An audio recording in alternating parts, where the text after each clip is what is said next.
What's up, guys? Devil Dog Gamer here, and that is right, we are showing off Tom Clancy's The Division. This is my most anticipated game since it's been announced, and Ubisoft was nice enough to sponsor this video, and I went all the way out to Hollywood, California to play this game with a bunch of other YouTubers, and I'm actually playing on a team with Typical Gamer and one of the developers, and I gotta say, blown away by this game. It is just awesome. I can't wait to just get into the nitty-gritty of this game and show you guys it. But anyways, a little bit about The Division.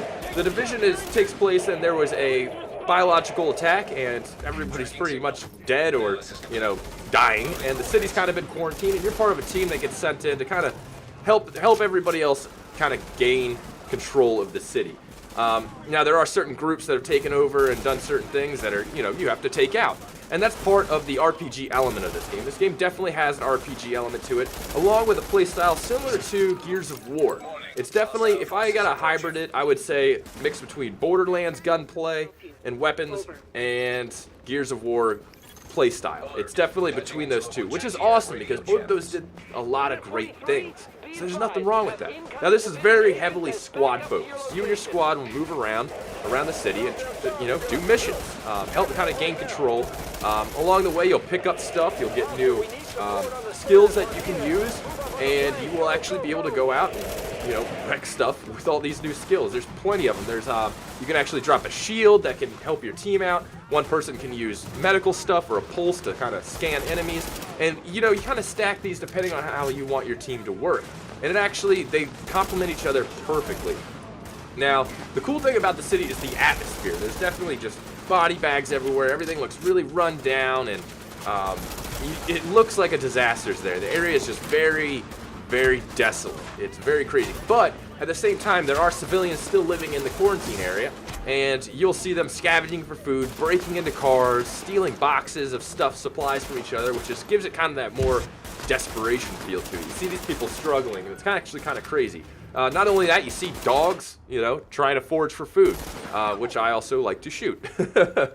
But it's definitely an amazing game. The squad play is where it's at, though. Now, there are two modes to it. There is a PvE and a PvP. So first, we're going to talk about the PvE. Now, the PvE, you'll do different missions. There's actually an area where you can group up outside the quarantine zone before you go in, to where you kind of hang out, get everything ready before you can jump into the action. From there, you'll get tasked with different missions. There's also a base that you can set up and upgrade, along with crafting tables and different stuff, and it gives you different abilities each time you actually upgrade this building. It has a lot of customization to it. So there goes more of your RPG feel to it. From there, you go out and do missions. You actually gather loot. You can bring it back, sell it, buy more loot, trade it with friends, trade with other players, whatever you want to do. I mean, it's just, it's really open-ended on that aspect, but it's definitely down to the team game. Don't expect to get much done if you do this by yourself. Get some friends, have a blast, go to town. Now, the PvP element to it is definitely the coolest thing I did to it. You know, that is definitely my favorite part. Now, the area where you can do PvP is the Dark Zone. And correct me if I'm wrong, I believe this is how it went. I wasn't paying too much attention because I was having so much fun. But the Dark Zone actually has its own leveling system in it. So you can level up separately from where you do your normal PvE. Now, the thing is, other players and other groups will be there. And there's AI in there, harder AI, there's harder areas, and the area is actually still highly infected.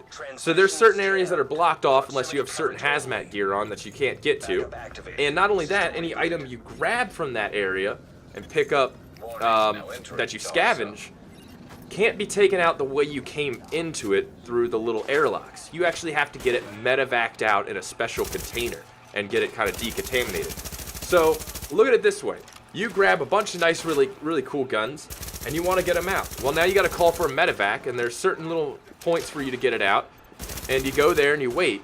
Now, the only problem is, when that happens, everybody who's in the Dark Zone knows exactly what's going on, that you're trying to get gear out, where it's actually located, and they can either choose to converge and attack and steal all your stuff, or they can ignore it.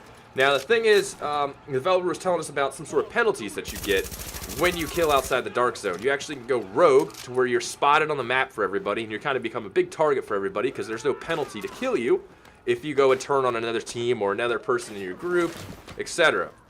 Not only that, you actually can lose levels inside the dark zone for going rogue and attacking other players. So you really have to outweigh the risk versus reward. You can definitely get some nice gear, or you can lose some points and have everybody gunning for you for a little while.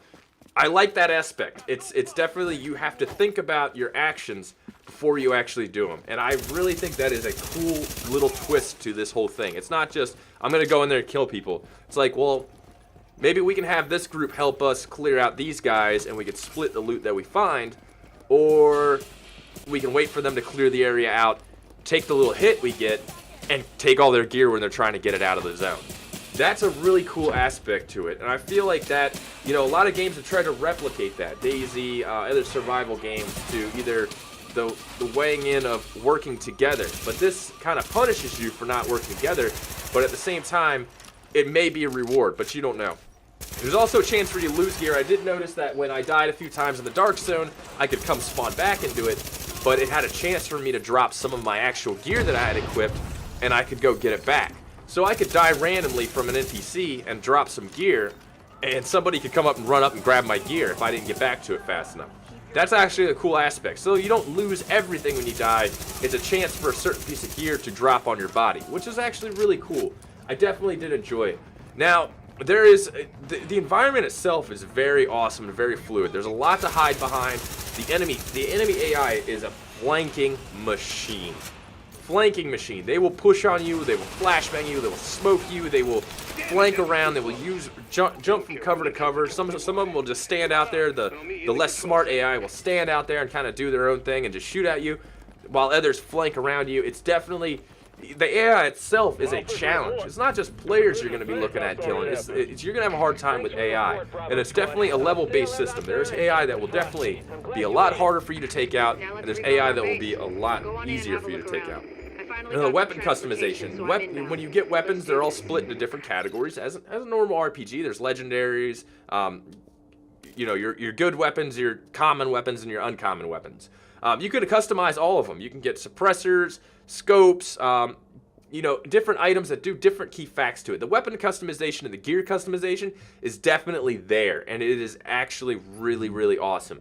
I wasn't actually sure that we were gonna get that kind of level of customization, but it's amazing, and it's definitely a really cool feature that's gonna add to the overall just scope of the game. I mean, it's just going to be amazing, and from here they can only add so much more content. You got to look at what Destiny's been doing with their expansions, and just you can kind of see that this game can be expanded upon so much, while the core game itself is just already so satisfying. I'm definitely really excited for this game. I've been waiting for this for so long, and I can tell you guys, I am going to freak out and have a blast with it. This game definitely deserves the Tom Clancy name. As a guy who's played all the old Rainbow Six games and Ghost Recon games, I feel that the teamwork and strategy that you're going to need with this game definitely deserves the Tom Clancy name. It really does. Red Storm and Ubisoft have done an amazing job on this game. If you guys don't know, Red Storm is actually the guys who made all the original Rainbow Six games. I'm talking Rogue Spear. I mean, they've done a fantastic job. They really know what they're doing. This game is going to be amazing. We're going to be having actually a lot more videos up on this. I think about 2 more, focusing on multiplayer and a lot of the PvE missions, just gameplay. You guys getting to actually see it all in action and how we react to it. It's definitely amazing, and the beta is actually coming up soon, very, very soon. Definitely, if you guys want to get into the beta. The link's down in the description below. Get in, sign up for the beta, get into this. It's going to be amazing. Get your feet wet. Give it a shot. I'm really telling you guys, this game it's just got my attention. Laser beam attention on it. I actually got home after playing this from the event, and I kind of wanted to play it again. I was really bummed that I didn't get more time with it. But this is just going to be the game for 2016. I'm really excited to progress farther into it, get my hands on it, see where it goes. The team aspect is there. The strategies are there. The skill bases are all there. Everything is just awesome. I'm really excited for it. You know, no real complaints. I haven't found any complaints about this. It's definitely, you know, very skill based, but it is an RPG, and I think a lot of people who aren't used to RPGs or have never maybe played Borderlands and expecting this to kind of be shoot and scoot, you know, you know, I shoot you one time in the face. It's not gonna happen. I really gotta stress that. You can't just shoot somebody in the face and they're gonna die in this. It is RPG based. So expect Borderlands kind of stuff. You know, you're dumping a whole mag into somebody's face. It'll be there. I mean, you'll get your criticals, you'll get your normal damage, but it's not a shooter. It is RPG based. So definitely, you know, go into it thinking like that, and you won't be disappointed at all. This game is awesome. But again, big thanks to Ubisoft for giving me early access to this game. It was really awesome. We got more videos coming up this week of it too, focusing on multiplayer and the PvE aspect. And definitely go sign up in the description below. It is amazing. Get into the beta. Have a blast with it. I'll talk to you guys later. Peace.